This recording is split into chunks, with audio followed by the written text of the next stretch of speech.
Bonjour à toutes et à tous, bienvenue dans Cinécast. Salut Thibaut. Salut Guillaume. Cinécast, c'est l'émission qui vous fait découvrir les dernières sorties cinéma, streaming et VOD. Et avant de plonger dans notre film du jour, qui est Naked Gun ou The Naked Gun avec Liam Neeson, pensez à vous abonner sur la plateforme de votre choix, à liker si vous êtes sur YouTube et à laisser un avis sur votre application de podcast favorite. Je le répète, 4-5 étoiles, ça nous permet de remonter dans les classements et surtout d'être découvert par plus de cinéphiles qui, comme vous, avaient envie de découvrir de nouvelles sorties cinéma, qu'elles soient bonnes ou mauvaises. C'est un peu le pari qu'on prend ici. Aujourd'hui, on s'attaque à The Naked Gun et Dieu sait que ce film-là était attendu au tournant, il l'est en tout cas, puisque c'est le retour d'une franchise emblématique de la comédie américaine. Je parle donc des films Y a-t-il un flic pour sauver Hollywood? Y a-t-il un flic? Tous ces films-là qu'il y avait dans les années, c'est quoi, 80, je dirais, dans ces eaux-là. Oui, fin des années 80, début des années 90. Voilà, donc des films réalisés par David Zucker avec Leslie Nielsen notamment dans le rôle principal. Qui était pas du tout dans la même trempe que Y a-t-il un pilote dans l'avion? C'était ça le truc dont on Oui, parlait avant l'émission. Y a-t-il un pilote dans l'avion ne fait pas du tout partie de cette saga, même si c'est le premier de tous qui est sorti. C'est juste que c'était un film avec Leslie Nielsen, et je pense qu'à l'époque, ils ont dû aimer le format du titre. Ils ont gardé ça pour la saga de Naked Gun ensuite, mais le film a rien à voir. Et je l'ai su seulement il y a pas longtemps, Oui. quand j'ai voulu rattraper cette saga que je n'avais pas vu, je l'avais jamais vu. Donc voilà, j'ai quand même. Mais ils ont débarqué sur Netflix très récemment. Tant en Belgique qu'en France, je pense. Donc voilà, si vous n'avez jamais vu la saga, les 3 premiers sont, les 3 films avec Leslie Nielsen sont sur Netflix, donc vous pouvez les regarder. Et ici, ce nouveau film, c'est Liam Neeson qui reprend le flambeau. Exactement, et donc si vous êtes familier avec l'univers de Police Academy, c'est dans le même créneau. Si vous êtes familier aussi avec l'humour un peu SNL et la culture américaine, on va dire, de l'humour, c'est clairement, à mon avis, un film qui va s'adresser à vous, notamment aussi parce qu'il est réalisé par Akiva Schaffer. Akiva Schaffer, c'est un des 3 membres du trio Lonely Islands avec Andy Samberg qui nous avait fait plusieurs parodies, MacGruber, je pense aussi à Hot Rod qui était un film sous-estimé, ou Ouais. bien Popstar, Never Stop, Never Stopping. Un film absolument incroyable. Vraiment, si vous n'avez jamais vu ce film, il faut le regarder. Donc, C'est ouf. c'est le film qui est très bien de commencer ça à 23h30. Vous rentrez de soirée, vous avez bu un petit Ah ouais, coup, ouais, vous ouais. regardez Popstar, vous êtes parti.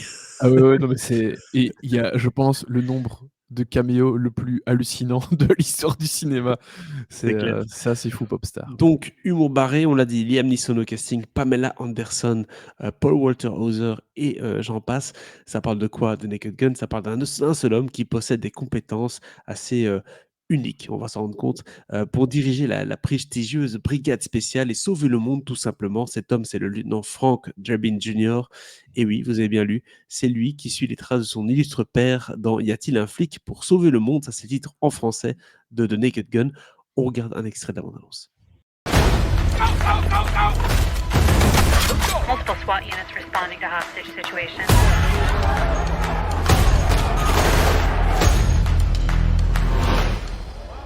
Hey, little girl, stop! What do you want, little one? Your ass. That's the sound of the police. That's the sound of the beast. That's the sound of the police. Who are you? Frank Drebin, Police Squad. Voilà, donc une bande-annonce qui nous dit déjà tout ce qu'il faut savoir sur ce film. Donc ça va être du grand n'importe quoi. Et du grand n'importe quoi un peu savoureux. Si vous aimez justement rigoler et ne pas prendre le film au sérieux, ça c'est sûr et certain, il va pas falloir le faire. Ah non, il faut absolument pas prendre ce film au sérieux, ça c'est clair et net, parce que ça va dans tous les sens. Le film, en fait, ici, le personnage de Liam Neeson incarne donc le fils de Frank Drebin Jr. Et on retrouve aussi Paul Walter Hauser qui joue le fils de l'acolyte de Frank Drebin, Drebin, je vais y arriver. Et il y a beaucoup de vannes. Et à l'époque, je ne sais pas si toi tu as vu les Y a-t-il un flic, mais il y avait un troisième larron dans la bande qui était incarné par O.J. Simpson. Oui. Qui fait l'objet, alors j'avais pas vu l'autre bande-annonce, mais qui fait l'objet d'une vanne qu'on voit dans cette bande-annonce, où à un moment, tu vois Liam Neeson qui s'incline devant un portrait de son père, enfin qui s'agenouille devant un portrait de son père pour rendre hommage à son père qui était dans Police Squad. Et puis Paul Walter Hauser qui fait la même chose. Et puis tu as le troisième gars qui fait la même chose devant la photo de O.J. Simpson et puis qui fait ouais non je vais pas je vais pas rendre hommage, tu vois. C'est qu'un exemple avec ici cet extrait de vanne qu'on peut retrouver dans cet univers, dans ce nouvel opus de la saga de Naked Gun. Parce que la saga était connue et est connue toujours actuellement pour son humour complètement débile. C'est vraiment très très con. Et c'est ce qui fait le charme en fait de cette saga. Autant dire que le film ici va dans tous les sens. Et au niveau des gags, tu as vraiment de tout.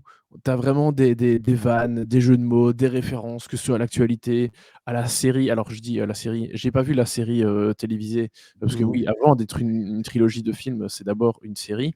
Mais il y a aussi des références au cinéma. Là, on a vu dans l'extrait, Liam Neeson qui retire un masque, qui est de gamine. Évidemment, c'est absolument pas crédible, mais c'est une petite ref, à Mission Impossible. Il y en a d'autres, des refs à Mission Évidemment. Impossible, notamment, au 6. Bref, j'en dis pas plus. Il y a énormément, énormément de références à plein de choses, à l'actualité, au cinéma, et cetera, et cetera. Et l'humour va vraiment dans tous les sens. C'est très, très, très, très con et c'est très surréaliste et c'est ce qui fait que c'est génial. Parce que vraiment, je crois que j'ai rarement autant ri devant un film. J'ai ri du début à la fin. Vraiment, j'en pouvais plus. Il y a des vannes, c'est assez ouf. Alors, il y a aussi des trucs qui passent moins bien, quand elles sont traduites. Hem, une vanne sur une référence à l'université de Los Angeles qui est la UCLA, Mmh. et donc je sais plus quel, Oui, il dit UCLA, tu vois Los Angeles, mais oui, oui. tu vois, c'est des trucs qui sont pas vraiment traduisibles. Donc Non. si vous, êtes pas, si vous comprenez pas super bien l'anglais, vous avez peut-être loupé l'une ou l'autre vanne. Mais je veux dire, il y a plein de gags qui sont très visuels et c'est même ça la majorité des gags. C'est, des trucs dans une bagnole où il doit casser un pare-brise, il veut essayer de sortir de la voiture, machin, ils vont se passer plein de choses. C'est des trucs, enfin, vraiment dans tous les sens. Ouais. Bah, C'est donc hyper généreux. c'est pas étonnant qu'ils aient été chercher Akiva Scheffer pour réaliser ce film-là, Bah puisqu'non, il vient des sketchs, il vient eh des ouais, digital shorts, de SNL, tous des trucs avec, Justin Timberlake, tous ces sketchs-là qu'on a vus, quand on était jeunes sur YouTube et qu'on a pincés, ouais, tout à fait. rincés plutôt. Et là, forcément, bah oui, je veux dire, quel terrain de jeu qu'a Liam Neeson qui vient jouer un flic comme ça, qui vient briser son «costume de Taken» entre guillemets, hein, et en rigoler un petit peu. C'est exactement ça aussi évidemment, et Liam Neeson, c'est bon évidemment c'est la grande star du film, c'est déjà une grande star de toute Oui, façon, évidemment. mais le fait que ce personnage, que ce soit lui qui incarne ce personnage, c'est encore plus parlant, c'est encore plus touchant. Parce que, bon dans le film, son épouse est décédée. L'épouse de Liam Neeson, Natasha Richardson, est décédée il y a aussi une quinzaine d'années, Mmh mh. d'un accident de ski, je pense. Et donc ici, il va y avoir cette espèce de love interest, enfin, c'est pas une espèce de love interest, hein, c'est un love interest avec Pamela Anderson, qui nous fait donc un très beau retour, hein, parce qu'il y avait eu The Last Showgirl il y a C'est vrai. quelques mois, et ouais, je sais plus si je l'avais dit à l'époque, mais j'avais eu l'occasion de l'interviewer pour le film et elle m'a extrêmement touché, et j'ai rarement été autant touché par quelqu'un en interview parce que, elle disait, «C'est comme si je démarrais ma carrière maintenant, quoi», tu vois? Mmh. À 60 balais On lui donne des opportunités qu'on lui donnait pas à et l'époque évidemment, parce ben qu'elle voilà, était elle connue pour son commence, physique. Ouais, elle c'est ça. commence à avoir des chouettes autres propositions et d'ailleurs, maintenant Liam Neeson et Pamela Anderson sont un couple dans la vraie vie. Ça, c'est C'est pas incroyable ça. mignon ça? Ah j'adore. J'ai découvert ça dans la conduite. Ah Mais bon? oui, mais c'est ouais, ouais, là ça y est, à la première du film, ils sont vraiment, enfin ça y est, ils assument. C'est Enfin peut-être ils pour le assument. marketing, hein, tu ne sais pas, hein, c'est comme Bon, Ana de je Armas. pense pas, mais ouais, alors ç ouais, ne parlons pas de ça. Mais mais voilà, tu as l'impression que le personnage de Frank Drebin Jr. et Liam Neeson revivent un peu tout d'un coup de la même façon, quoi, tu vois? Bah, Et c'est ça disons-le. qui est assez mignon aussi et au-delà de ça, enfin, je veux dire, Liam Neeson a un peu un physique à la Leslie Nielsen, donc le fait qu'il joue son fils, ça passe complètement et Mais comme il a déjà fait des films d'action, qu'il a déjà fait des trucs un peu ridicules, parce qu'il était aussi dans le remake là de The A-Team, hein, de l'agence touriste qui a une quinzaine Oui. d'années. Faut pas oublier ça. Enfin si, peut-être qu'il faut l'oublier. Oui, mais Mais, ça, le mais The donc c'est Team, un bon ouais. client pour ce genre de rôle, tu vois? The Team, ils ont encore semblant que c'était un peu sérieux. Un Ici, peu. forcément, ça me rappelle un sketch de Extra, la série de Ricky Gervais, dans laquelle il y avait justement Liam Neeson qui venait donc tout fraîchement débarquer de Taken et qui disait à Ricky Gervais qu'il voulait absolument être casté dans une comédie parce qu'il voulait faire rire les gens et le public. Et personne ne le prenait au sérieux, tu vois. À l'époque, il avait la voix du téléphone, enfin, tu vois, vraiment, Ouais, ça n'allait ouais. pas du tout. Et Bonne et chance. et il le fait et il le fait ici, en se prenant pas au sérieux justement et je pense qu'il peut se le permettre aussi. Il est à un point de sa carrière où Bah, bien sûr. il peut prendre le risque qu'il veut, Je veux quoi dire et le mec il a 73 ans je pense là voilà. et ça fait 10-15 ans qu'il fait que des films d'action quasiment, sauf Mmh. rare exception, il était dans Le Silence de Scorsese et dans l'un de l'autre truc un peu plus sérieux ou Ouais. rom-com, mais sinon il a fait que des films d'action qui sont à peu de choses près à chaque fois le même en plus, hein. Bah, T'en as ça pas ça peu ça combien vacille un que peu dans la Rome et série B. Colestera, bah ouais et donc là, le fait qu'il fasse vraiment autre chose en même enfin, il y a des choses qui sont un peu identiques, mais il y a plein d'autres, enfin une comédie comme ça il en a jamais fait.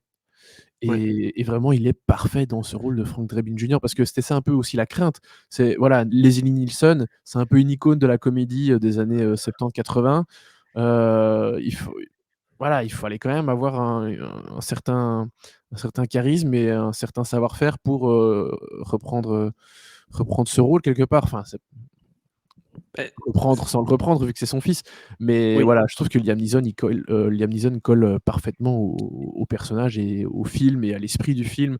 Vraiment c'est assez jouissif, quoi. Puis en prenant Liam Neeson, ils ont aussi la carte internationale à jouer. C'est-à-dire qu'il est Bien connu dans sûr. le monde entier.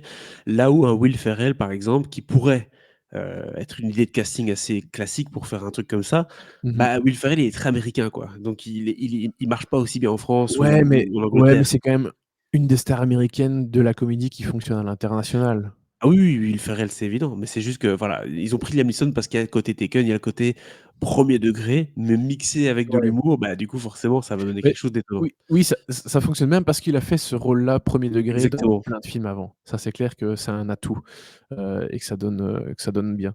Donc voilà, j'ai pas grand-chose d'autre à dire, si ce n'est que ça m'a beaucoup, beaucoup, beaucoup plu. Mais vraiment quand enfin le pote avec qui j'y étais, a ri autant que moi, si pas plus. Enfin, je pense qu'il a même ri plus que moi.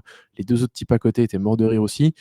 Je pense que dans le restaurant de la salle, ça a un peu moins ri, Oui. mais voilà, personnellement, la comédie, c'est rare que je rie, vraiment de très bon cœur, parce qu'il y en a de moins en moins qui sont super bonnes et là, vraiment, j'ai ri du début à la fin. Il y a très peu de vannes où j'ai pas rigolé du tout, donc je suis content.